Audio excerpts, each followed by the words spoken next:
बिस्मिल्लाहिर्रहमानिर्रहीम। शुक्रिया चेयरमैन साहब।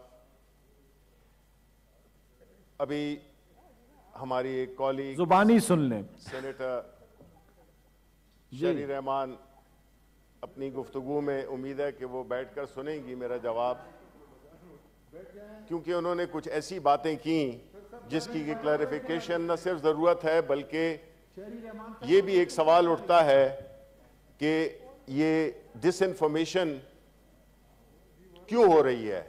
उन्होंने जिक्र किया साजिश का, और साजिश के उस लेटर का जिक्र किया, उस साइफर का जिक्र किया जो कि हमारी हुकूमत ने सुप्रीम कोर्ट के चीफ जस्टिस को, जनाब को, स्पीकर नेशनल असेंबली को और फॉरेन ऑफिस में तो था ही था, वो दिया। और हमारी ये डिमांड थी कि इस पे एक जुडिशल कमीशन बनाया जाए ताकि ये साबित हो सके और इसकी गहराई में जाया जा सके कि कौन हैं वो लोग जिन्होंने कि इस साजिश को जो कि बैरून मुल्क बनाई गई, और कौन थे वो अलाकार जिन्होंने कि यहां पे उसको अमली तौर पे वो किया, इंप्लीमेंट किया। इसमें सर कोई शक नहीं है चेयरमैन साहब कि ये हुकूमत, मैं यही सोच रहा था कि जब हमारी हुकूमत थी, हमारी एक्सपोर्ट्स भी बढ़ रही थी, हमारी रिकॉर्ड टैक्स कलेक्शन भी थी, हमारी एग्रीकल्चरल प्रोड्यूस भी रिकॉर्ड थी, हमारी रिमिटेंसेस भी हाईएस्ट थी। एक मुल्क एक बड़े ही मुश्किल दौर, कोविड के दौर के बाद हमने उस इकोनॉमी को उठाया था 6% की ग्रोथ, बावजूद तमाम मुश्किलात के हमने वो अचीव की। और अचानक यहां पे फिर वो साजिश आती है जिसकी वजह से हमें आज तक पता नहीं कि वो क्यों ऐसी एक स्मूथ चलती हुई हुकूमत, एक वो हुकूमत जो कि इकोनॉमी को ऊपर ले जा रही थी, कीमतों को तमाम मुश्किलात के बावजूद उन्होंने कंट्रोल किया हुआ था, और अचानक उस हुकूमत को हटा दिया गया। और एक ऐसे टोले को देखें, जब पाकिस्तान हमारी हुकूमत उठाई गई तो आप तारीख में देख लें, यहां पे सारों का एक वो उम्र भी है और वो तजुर्बा भी है कि कभी ऐसा नहीं हुआ कि एक हुकूमत जिसको कि हटाया जाए और पूरी पाकिस्तान के अवाम, न सिर्फ पाकिस्तान में बल्कि पूरे बैरून ममालिक में भी वो सरापा एहतजाज होकर बाहर निकल आए। यहां पे तो मिठाइयां बांटी जाती थी जब कोई हुकूमत जाती थी, और जाती भी थी करप्शन पे जाती थी, एंड राइटली सो। लेकिन यह जाहिर करता था कि पाकिस्तान के अवाम इस चेंज को, ये जो एक साजिशी टोले को यहां पे हम पे मुसल्लत कर दिया गया है, उन लोगों को मुसल्लत किया गया है जिनके बारे में बड़े संजीदा करप्शन के मुकदमा चल रहे हैं। ये एहतजाज उसका था, पाकिस्तानी अवाम ने किया। और ये जो साजिश हुई ये फ्री में नहीं होती है, कभी भी कोई किसी की मुफ्त में मदद नहीं करता, और खास तौर पे बैरून ममालिक, उनके अपने नेशनल इंटरेस्ट होते हैं और उसके लिए वो मुल्कों में अलाकार ढूंढते हैं। यहां पे उनको तैयार मिल गए। उनकी कंडीशंस क्या थी कि पाकिस्तान को आपने कभी भी सियासी तौर पे इस्तेकाम नहीं देना, यानी सियासी अदम इस्तेकाम का शिकार रखना है पाकिस्तान को, क्योंकि उससे डायरेक्टली इकोनॉमी इफेक्ट होती है, not the other way around. जिस तरह के इस वक्त के प्राइम मिनिस्टर कह रहे हैं कि मईशत पे मिसाक मईशत होना चाहिए। आपने तो मिसाक जमहूरियत भी किया था और एक दूसरे के फिर वो पीठ में छुरे भी घोंपे थे। ये एक के अदम इस्तेकाम, दूसरा कि पाकिस्तान को एक वासल स्टेट बनाए रखे जाए जिससे कि पाकिस्तान अपने सियासी, अपने मुल्क की मफादात में फैसले ना कर सके।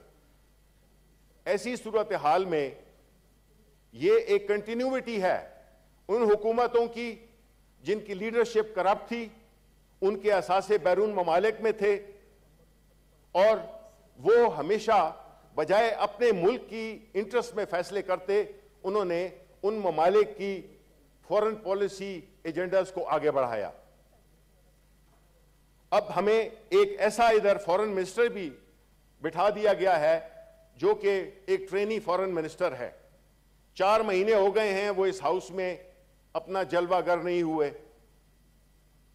मुल्क के और खित्ते में जो मसाइल चल रहे हैं उसमें हमें आगाही नहीं है, इसलिए कि इस वक्त जो महंगाई, जो एक बदअमनी, जो एक पुअरेस्ट गवर्नेंस सैलाब में भी हमने देख लिया।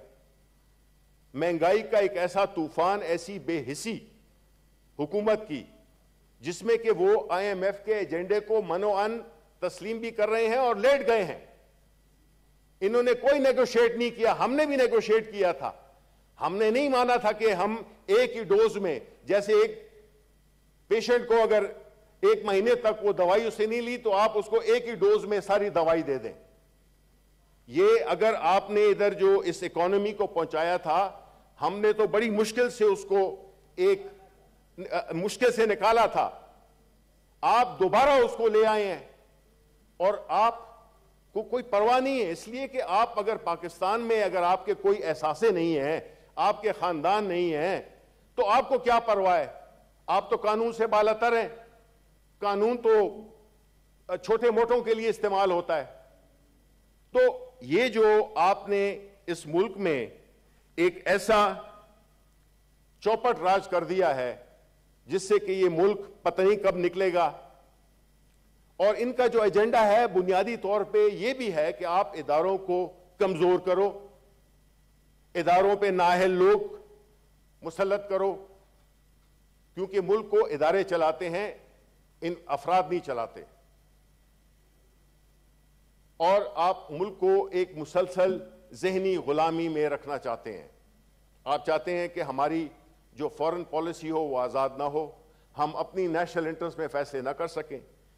दूसरी तरफ एक ऐसा लीडर, एक ऐसी पार्टी जो कि कोई माने ना माने पाकिस्तान की सबसे बड़ी जमात, सबसे पॉपुलर मोस्ट लीडर, और वो लीडर जो कि सिर्फ एक्स वजीर आजम नहीं है, उसका नाम इमरान खान भी है। वह इमरान खान पहले भी था इक्तदार में आने से पहले, जिसने के अस्पताल बनाए अपनी पॉपुलैरिटी को, वो पैसे वो अपने लिए बना सकता था।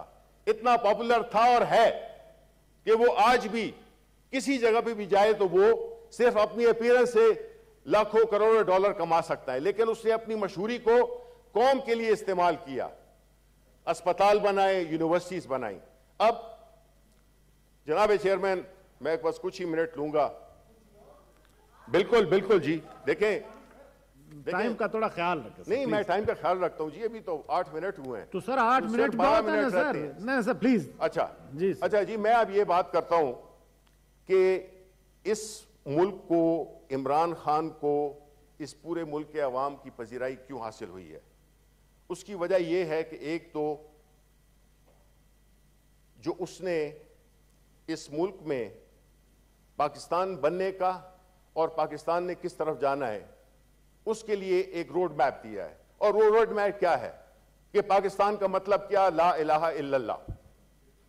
ये वो नारा है जो कि पाकिस्तान बनते वक्त भी लगा था, और उस नारे को अभी दोबारा जिंदा करने के लिए हमारे वक्त की जरूरत है। क्योंकि अगर पाकिस्तान ने तरक्की करनी है, पाकिस्तान में खुशहाली आनी है, तो वो एक ही है कि हमने सिर्फ अल्लाह के सामने झुकना है, हमने इस मुल्क में हकीकी आज़ादी लानी है, और हमने इस मुल्क के नौजवानों के लिए एक ऐसा मुल्क छोड़ के जाना है जो कि खुददार भी हो और आज़ाद भी हो, सोच भी आज़ाद हो, अपने फैसले वो खुद कर सकें, न कि वो गुलामी के लिए, जिस तरह के यहाँ के प्राइम मिनिस्टर ने कहा कि हम बेकारी हैं। कल मिफ्ता इस्माइल को मैं सुन रहा था, वो कह रहे थे कि जी वो जो है जिसका के करंट अकाउंट डेफिसिट ना हो तो उसमें क्या खुद मुख्तारी होगी। भाई आप लाए हैं, पिछले 25-30 साल से आप लोगों की हुकूमतें हैं, हम तो 3.5 साल के लिए आए थे। आपने तो इस मुल्क की ईंट से ईंट बजा दी है, इस मुल्क की अखलाकियात की, इस मुल्क की सियासत की, इस मुल्क के पार्लियामान की, इदारों की। और अब आप एक ऐसी बातें कर रहे हैं जिससे कि आप, लगता यह है कि आप कल आए हैं और आपने पता नहीं क्या कुछ कर दिया है। आखिर में बात आती है शहबाज गुल की। शहबाज गिल ने जो बात की, हम मानते हैं हमारी पार्टी का ये मौकफ है, और हमारी पार्टी का ये बिल्कुल मौकफ नहीं है कि हम गो के जो PMLN का जो मीडिया स्ट्रेटेजिक सेल है उसकी पूरी कोशिश है कि वो एक बदगुमानी फैलाए, लड़ाई करवाए, क्योंकि उनको पता है कि सियासी तौर पे उनको शिकस्त हो चुकी है। सियासी तौर पे वो इमरान खान के साथ नहीं मुकाबला कर सकते। चेयरमैन साहब, ये जो डिसीजंस आई हैं इनका मकसद ये है कि जो फॉरेन फंडिंग या जो प्रोहिबिटेड फंडिंग है इसके जरिए इमरान खान को टेक्निकल नॉकआउट किया जाए। मेरा इस हाउस से इधर से मुतालबा है, इस फ्लोर से, कि क्यों नहीं सुप्रीम कोर्ट और इस्लामाबाद हाई कोर्ट की उस पर अमल किया जा रहा है जिसमें कि इनकी फंडिंग का भी हिसाब लिया जाए कि ये कैसे अपनी फंडिंग करते रहे हैं। पाकिस्तान तहरीक इंसाफ ने तो 40,000 अकाउंट्स दिए, ये क्यों मुबर्रा हैं ऐसे उससे? ये कानून से हमेशा मुबर्रा है और इन्होंने अपने आप को रखा है। और शहबाज गिल जिसने कि जो बातें की हैं वो पार्टी का मौकफ बिल्कुल नहीं है। हमारी पार्टी ने हमेशा अफवाज पाकिस्तान को इज्जत दी है और एक स्ट्रांग फौज की हमने हमेशा हिमायत की है। जो बातें गलत की हैं बिल्कुल उसका जो भी कानून इजाजत देता है उसके मुताबिक उस पर तशद्दुद नहीं होना चाहिए, उसको पूरी तरह से एक कानून, और अगर आपने तशद्दुद के जरिए उससे कुछ उगलवाना है तो वो तो मुझ पे भी तशद्दुद कर ले, मैं कहूंगा लियाकत अली खान का मर्डर मैंने किया था, हाँ किया था। यानी आप अगर कोई किसी एक पॉलिटिकल लीडर को निशाने पे रखा हुआ है फॉरेन कंस्पिरेसी की वजह से, बाहर के मुल्कों को कोई ऐसा लीडर पसंद नहीं आएगा जो कि ला इलाहा इल्लल्लाह की बात करे।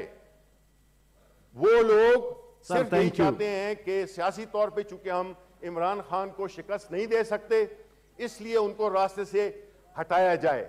हम उसकी पूरी मजम्मत करते हैं और हम ये भी कहते हैं सर कि देखें बस अब वो जस्ट 60 सेकंड, हम ये भी कहते हैं कि जो बातें मेरे इधर कॉलीग्स ने भी बातें की, चौधरी साहब ने भी की, कि इससे बड़ी सख्त बातें हमारे डिफेंस मिनिस्टर यानी आयरनी देखें, उनकी आप वो तकरीर सुने और फिर उनका ये defence minister, this is like adding insult to the injury.